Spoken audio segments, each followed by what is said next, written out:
Hello दोस्तों, welcome back to my YouTube channel technical Ujesha. तो आज का जो हमारा टॉपिक है वो है लीकेज रिएक्टेंस। इसके पहले हमने आपको लीकेज फ्लक्स पढ़ा दिया था। अब बात आती है लीकेज रिएक्टेंस की।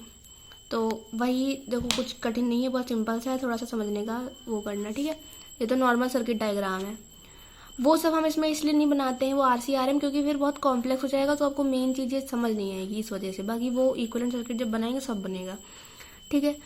तो लीकेज फ्लक्स क्या होता है? लीकेज फ्लक्स मैंने आपको बताया था कि जो फ्लक्स थोड़ा बहुत हल्का सा जो कोर से अलग जगह से जाने लगता है वो लीकेज फ्लक्स कहलाता है। तो उस लीकेज फ्लक्स की वजह से क्या होता है कि देखो, पहले ये वाला डायग्राम, इसके नीचे देख लेते होगे, ये वाला जो कोर वाला डायग्राम बनाया था,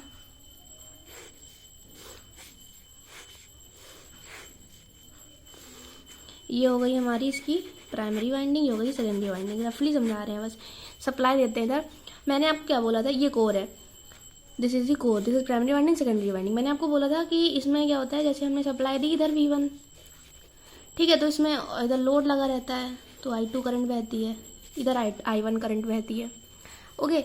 तो फिर ये होता है कि इसमें कुछ फ्लक्स जो होता है वो कोर से ना जाके अलग से जाने लगता है। जो अलग से जाता है वही होता है हमारा लीकेज फ्लक्स। तो उस लीकेज फ्लक्स, वो लीकेज फ्लक्स क्या होता है, इसका लीकेज फ्लक्स इसके आसपास घूमता है और कुछ टाइम बाद ये भी अपना फ्लक्स बनाने लगती है ना वाइंडिंग, इसका लीकेज फ्लक्स इसके आसपास घूमने लगता है। दोनों का अपना अपना लीकेज फ्लक्स घूमता है उसकी वाइंडिंग के आसपास।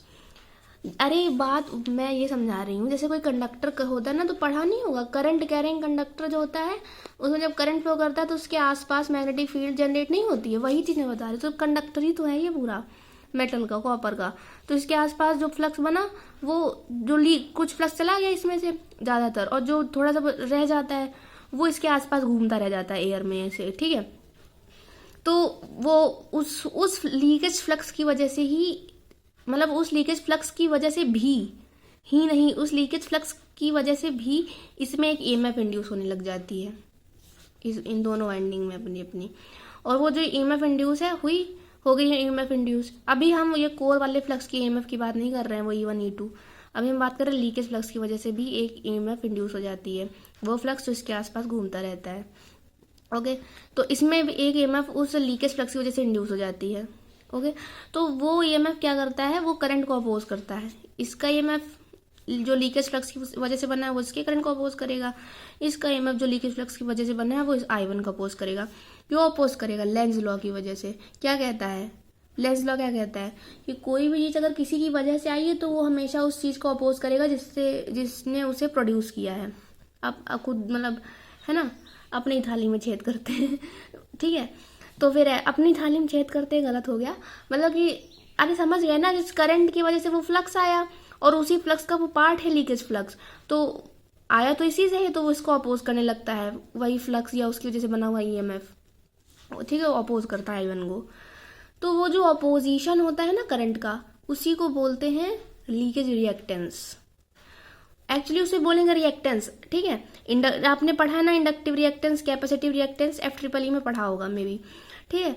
तो वही चीज होती है रिएक्टेंस, ओके। करंट का जो ऑपोजिशन ये कर रहा है EMF, इसी कारनामे को बोलते हैं रिएक्टेंस। और लीकेज इसलिए बोलते हैं क्योंकि ये काम लीकेज फ्लक्स कर रहा है, फ्लक्स नहीं कर रहा है, लीकेज फ्लक्स कर रहा है, तो इसी वजह से इसे बोल रहे हैं हम लीकेज रिएक्टेंस, ओके, ठीक है। अब जो डेफिनेशन मेरे पास लिखी है उसमें एक लाइन लिखी हुई है, पहली लाइन लिखी कि leakage flux in each winding produces a self induced EMF in that winding. तो क्या कह रहा है कि लीकेज फ्लक्स जो है दोनों वाइंडिंग का, वो अपनी अपनी वाइंडिंग में एक EMF इंड्यूस करा देता है उस वाइंडिंग में। और वो जो इफेक्ट होता है उसी लीकेज फ्लक्स का, वो हम उसको कह सकते हैं कि वो सेम इफेक्ट ऐसा ही होता है। देखो, करंट के ऑपोजिशन का काम कौन करता है, उसे चेंज होने से कौन रोक रहा है?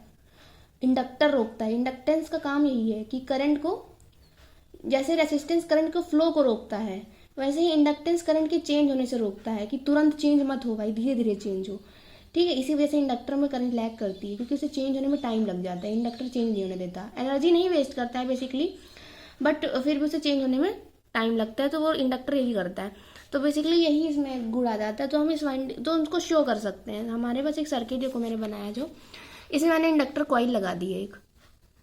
तो ये कोई असलियत कोई ऐसा नहीं कि जैसे वाइंडिंग होती है ट्रांसफार्मर में, वाइंडिंग दिखती है आपको, आप ट्रांसफार्मर ओपन करोगे आपको वाइंडिंग दिखेगी फिजिकली, बट ऐसा कोई चीज़ मतलब ऐसा कोई चीज़ आपको दिखेगा नहीं जो कॉइल लगाई है मैंने। इसका नाम होता है L1 या फिर L2 या फिर X1 और X2। बेसिकली X1 और X2 यूज़ करते हैं। L तो इसलिए क्योंकि इंडक्टर है। ओके ठीक है, तो ये चीज़ आपको समझ में आ गई होगी। तो ये सब मॉडलिंग के लिए है, ठीक है। ये अंदरूनी इफेक्ट होता है बट कोई ऐसा चीज़ लगा नहीं होता उसमें, ठीक। और हाँ, हमने ये क्यों लगाया है, लीकेज, ये ना बेसिकली लीकेज रिएक्टेंस शो कर रहा है। क्या शो कर रहा है? लीकेज रिएक्टेंस शो कर रहा है। ये आपको याद रखना है कि ये कोई असलियत में ऐसी चीज़ नहीं लगी होती, ट्रांसफार्मर आपको दिखेगी नहीं, बट ये होती है अंदर ही अंदर उसमें, ठीक। तो ये उसी इफेक्ट को शो कर रहा है, लीकेज फ्लक्स की वजह से जो ऑपोजिशन मिल रहा है हमारे करंट को, उसी को शो करने के लिए हम इसमें इंडक्टर लगाएं, क्योंकि इंडक्टर का वही काम होता है, करंट के चेंज को अपोज करना, ठीक है। तो वही चीज़ डेफिनेशन में लिखी हुई है कि इसका इफेक्ट इक्विवेलेंट तो हम दिखा सकते हैं। लीकेज फ्लक्स का जो इफेक्ट है वो हम इक्विवेलेंट तो दिखा सकते हैं सीरीज में एक इंडक्टेंस लगा के, ठीक है। वही हो जाएगा हमारा लीकेज रिएक्टेंस। तो this is nothing but it is representing the leakage reactance. Okay, बस इतना ही था लीकेज रिएक्टेंस। बाकी अभी डिफिनेशन देख लोगे और इन टर्म्स के नाम देख लोगे तो आपको क्लियर हो जाएगा। जो पॉइंट ना समझ में आया होगा तो वो कमेंट कर देना, ठीक है गाइज। फिर लेके आएंगे हम नेक्स्ट टॉपिक नेक्स्ट वीडियो में। उसमें आपका शायद मे बी उसमें रेसिस्टेंस बता देंगे वाइंडिंग का। रेसिस्टेंस क्या होता है वाइंडिंग का यार? इसी के सीरीज में एक रेसिस्टेंस लगा देंगे, प्राइमरी वाइंडिंग रेसिस्टेंस और सेकेंडरी वाइंडिंग रेसिस्टेंस को। फिर उसके बाद इक्विवेलेंट सर्किट डायग्राम बन जाएगा ट्रांसफार्मर का।